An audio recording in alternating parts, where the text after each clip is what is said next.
weirdo on the bus?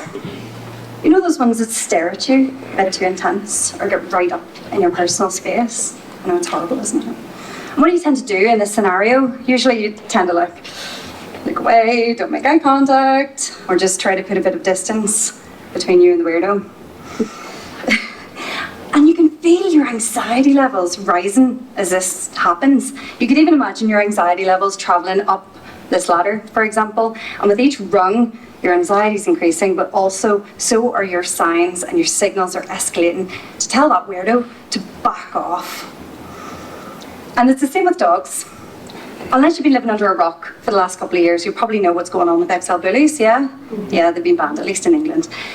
So this comes as the latest in a long line of legislation aimed at reducing dog bites.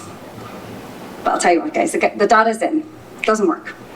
Hasn't worked to reduce dog bites in the past, will not work in the future. But I know it will work. We as human beings are really, really bad at recognising and responding to dog body language. In fact, a 2009 study, and they looked at dog owners, non-dog owners, even vets, and they found that a lot of people were actually misinterpreting dog aggressive signals as play. So you can imagine we've got a bit of a problem here. So tonight I'm going to show you something we behaviourists call the canine ladder of aggression. And to do this, I've got a little assistant here with me today, a very good boy, Lenny the lab. So watch carefully as Lenny moves up the ladder of aggression while I'm speaking here. So when you first interact with a dog, sometimes they're really enthusiastic, and that's brilliant. But sometimes if they're a bit anxious, or they're in pain, or they've simply just had a bad day, they might just not want to interact with you. And in this case, a little bit like you and the weirdo on the bus, they'll just simply avoid eye contact with you. But if you keep trying to interact with them, they might escalate a little bit more, and they might actually move their whole body away from you, and they're trying to put a bit of space between you and them. Some might even escalate further to a bit of crouching, and sometimes you'll see them actually roll right onto their back and expose the belly. And as a human, what do you want to do when you see a big fluffy belly? You want to scratch it, don't you? Are you going to go in for the scratch? No, do not go in for the scratch. This dog does not want to be touched. And if you do go in and try to scratch that dog or touch or pet that dog, they might decide that they need to escalate even further to growling, snapping, maybe even a bite. And if this dog bites you, you could end up in hospital, but they could end up down the vet, and you'll probably walk out of hospital.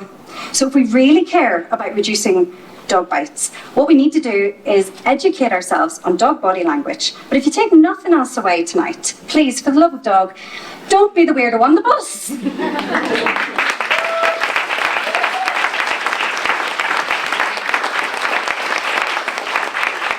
Thank you so much, Kat. That was absolutely brilliant.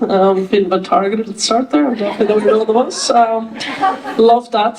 Favourite topic, so fantastic. Now, can we get a... They're fighting over who's going to ask a question. Robert? Thanks a lot, Kat.